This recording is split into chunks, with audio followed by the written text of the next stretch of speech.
Buenos días, Juan. Necesito 15 racimos de uva para hacer un vino para mi visita el día de mañana. Claro, te las daré esta tarde. Unos momentos después. Buenas tardes, Felipe. Aquí tienen las uvas para el vino. Las saqué de mi bodega. Necesito la restitución de las mismas en 20 días. Gracias por la confianza y no te preocupes. Así será.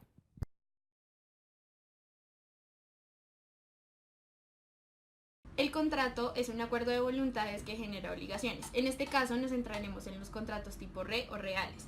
Los contratos tipo RE, su obligación se genera a partir de la entrega de la cosa. Este contrato tiene las siguientes características. Sus partes se conocen como mutante, quien es quien entrega la cosa, y el mutuario quien la recibe. Es un contrato unilateral ya que las obligaciones recaen simplemente en el mutuario. Para continuar, es principal y mutuo, ya que se transfiere a la propiedad de la cosa. Ya que estamos hablando de la cosa, esta debe ser una cosa de género, consumible y fungible objetivamente. Es por esta razón que al ser reemplazada, debe ser por una cosa del mismo género, calidad, cantidad y especie. Se puede pactar interés. Originalmente el mutuo es gratuito.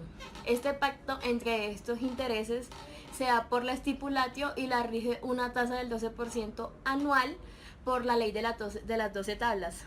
Luego de Justiniano la rige una tasa del 4% entre particulares y luego una tasa entre el 6 y el 8% entre comerciales. Se extingue por un modo ipso iure, es decir, de pleno derecho, el cual consiste en que se salda la obligación con el pago de la cosa. En este caso, específicamente, con la restitución o el reemplazo de la misma. Existen otras maneras de extinguirlo, como la acción judicial, el cual es el principal, también por la muerte del tutor y finalmente por una capitis diminutio máxima. Esta capitis diminutio máxima ocurre cuando se pierden los tres estatus, el libertatis, el civitatis y el familiar. Al quedar el deudor o el acreedor como cosa, no pueden hacer negocios, por lo tanto la obligación quedaría extinta. 2000 años más tarde.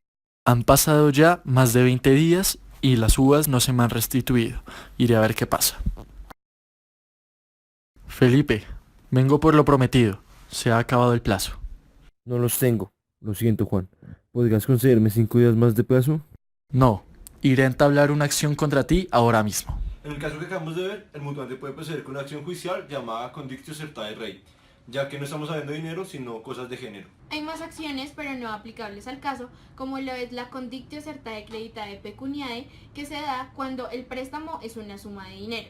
Y finalmente, la actio ad exhibendum, cuando se es menor pubertino por parte del mutuante versus un mutuario de mala fe.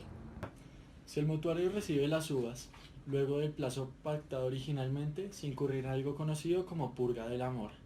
La purga de la mora consiste y se da simplemente con el hecho de recibirlas luego del plazo.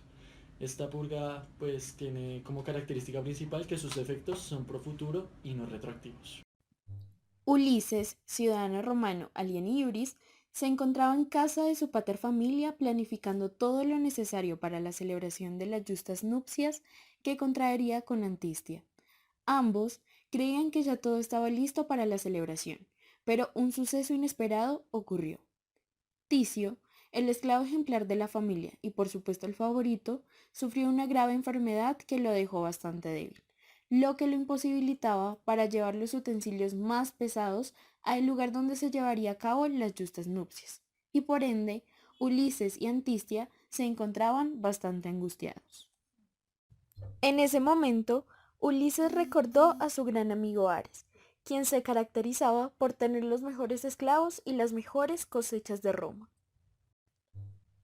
Ares podría ayudarme, pero el problema es que tengo los soles perfectamente distribuidos para el resto de los gastos.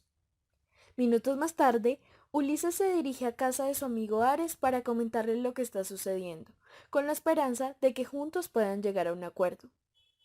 Amigo, no va a creerlo. Ticio, el esclavo fuerte y de gran carácter, acaba de sufrir una enfermedad que casi lo lleva a la muerte. Necesito de su ayuda. ¿Tendrá usted un esclavo del que yo pueda hacer uso?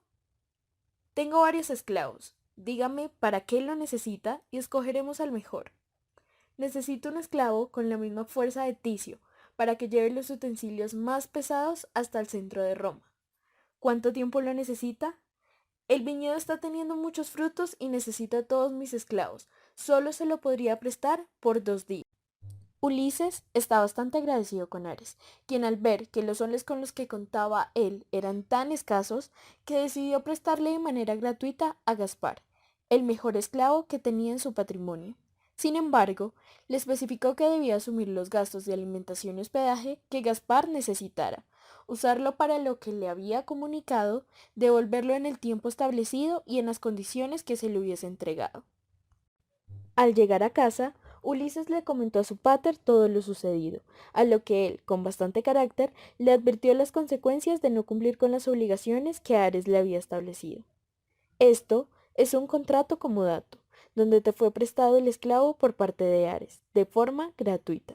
Por lo tanto, tú al ser el que adquirió la cosa prestada sin pagar nada, quedas en condición de comodatario, y eres el único que reporta la utilidad. Y Ares, al ser quien hace el préstamo de ésta, aun conservando su propiedad, queda en condición de comodante. Debes tener en cuenta que tienes el cargo de restituir la cosa prestada cuando se termine el plazo establecido. Ok, pero como están las cosas, creo que no podré darle de comer, y creo que viendo el estado de salud de Ticio, debería aprovechar para que el esclavo ayude con otros trabajos aquí. Ni se te ocurra hacer eso. Manténlo a salvo en excelentes condiciones y colócale a hacer el oficio que le corresponde según la necesidad que le expresaste a Ares, porque, de no ser así, al ser tú el responsable del deterioro y del mal uso del esclavo, si Ares llegase a darse cuenta y el esclavo se vuelve inservible, podría pedirte la restitución del esclavo antes del plazo estipulado o querría pedirte la reparación de los perjuicios causados. Ares llega a la casa de Ulises, a lo que él le responde: ¿qué sucede, Ares? ¿Por qué entras así de esa forma en nuestra casa donde siempre he sido bienvenido? Ares le hace el reclamo: el día que te hice el préstamo de mi esclavo, te aclaré que lo necesitaba para dentro de 2 días, porque el viñedo está dando muchos frutos y necesito a todos mis esclavos trabajando. Hoy, un día después del plazo estipulado, vengo hasta aquí en busca de la cosa prestada que es de mi propiedad. Exijo que me la restituyas inmediatamente y repares el perjuicio que ha causado la ausencia de mi mejor esclavo en mi viñedo durante este día.